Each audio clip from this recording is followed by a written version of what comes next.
बारे में मेरे पूर्ववर्ती साथियों ने सारी बातें आपको बता दी है। मैं एक अध्यापक हूँ, सीधा साधा आदमी हूँ।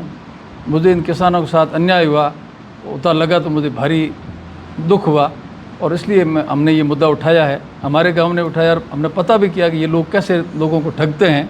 तो बहुत से गाँव के अंदर जहाँ लाइनें निकल सकी, उधर गेड़ा तहसील के अंदर वहाँ 30,000 रुपये एक आदमी को एक टावर के दिए और 10 लाख तब भी एक टावर दिए। मेरी ये समझ में नहीं आ रहा है कि सरकार की नाक के नीचे इस ढंग से किसानों के साथ अन्याय क्यों किया जा रहा है। एक किसान को 30,000 क्या टावर के अलग अलग रेटें हैं क्या, ये हमारे समझ में नहीं आ रहा है। हमने कहा हम एक रेट से पैसा लगे तो नहीं, ऐसा नहीं। एक आध तुम कोई चुपचाप हो जाओ, लेकिन ऐसे तो हम चुपचाप होने वाले हैं नहीं। हम ज़ोर शोर से मुद्दा उठाएंगे। हमने MP साहब से भी कहा, हमने MLA साहब से भी कहा, हमने BJP के जो पूर्ववर्ती MLA MP साहब थे उनसे भी बोला। उन्होंने कहा हम आपकी मदद करेंगे। कांग्रेस पार्टी के आदमी हमारे धरने पर आए भी, उन्होंने हमारी मदद का आश्वासन दिया।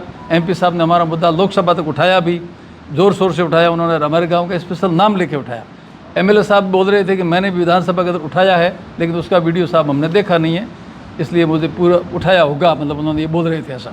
अब हम ये चाहते हैं कि हमारी तो बात है ही, लेकिन इन भोले भाले किसानों को आप भी इनकी मदद करो और सरकार से हमारी गुहार वहाँ तक पहुँचाओ कि सरकार किसानों के साथ इतना भारी अन्याय क्यों कर रही है। इन किसानों के लिए तो सरकार बनी है, किसानों के वोटों से सरकार बनती है और किसानों का ही गला घोटा जाता है। या हमें ऐसा लगता है कि पुराना ज़माने में हिरण्यकश्यप नाम का राजा था, वो इतना दुष्ट था, उसकी पूरी दुनिया में डंका बोलता था, इतना दुष्ट था कि उसने अपने पुत्र को भी बहुत दुख दिया। तो ये भले कितनी कोशिश कर ली, हमारे लिए कितना ही दुख दे दे, हम तब तक नहीं मानेंगे जब तक हमारी मांगें स्वीकार नहीं कर ली जाती। हम ज़ोर शोर से लड़ेंगे, जेल जाएंगे, मर भी जाएंगे तो कोई चिंता नहीं। मैं तो बुढ़ा आदमी हूँ, अगर मर जाऊँगा तो कौन सा आकाश पाताल एक हो जाएगा, मेरे जैसे तो बहुत से पीछे। इसलिए हमारा ये आपके माध्यम से हम ये चाहते हैं कि हमारी बात सिर्फ सरकार तक जावे और भारत सरकार की गाइडलाइन में राजस्थान सरकार की गाइडलाइन में बहुत अंतर है।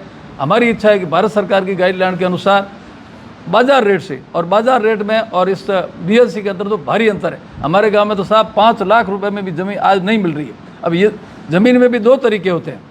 एक तो मैं आपके पास आता हूँ कि साहब मुझे ये आपकी ज़मीनें चाहिए, तो आप कहें साहब इसका तो मैं 10 लाख रुपये बीघा लूँगा, आपको लेनी है तो ले लो, नहीं तो मैं तो ज़्यादा करो तो 9.5 में आप मेरे को। एक में आप आते हो कि यार मुझे ये ज़मीन बेचनी है, आप कोई ले लो, तो मैं कहता नहीं भाई मैं तो 2 लाख रुपए दूँ। तो ज़मीन कभी बोल के नहीं कहती है कि इसकी कीमत कितनी है।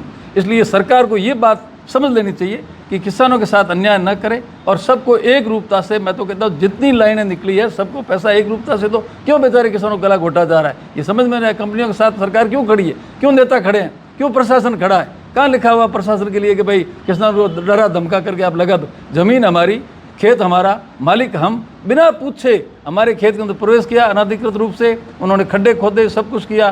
फिर मेरे को तो पकड़ के ले गए और दूसरे साथियों ने जब जोरदार मतलब आंदोलन किया तो रात को 12-1 बजे वहाँ से SDM साहब हाथ जोड़ करके निकले और उसके बाद से ये लगातार काम बंद पड़ा है।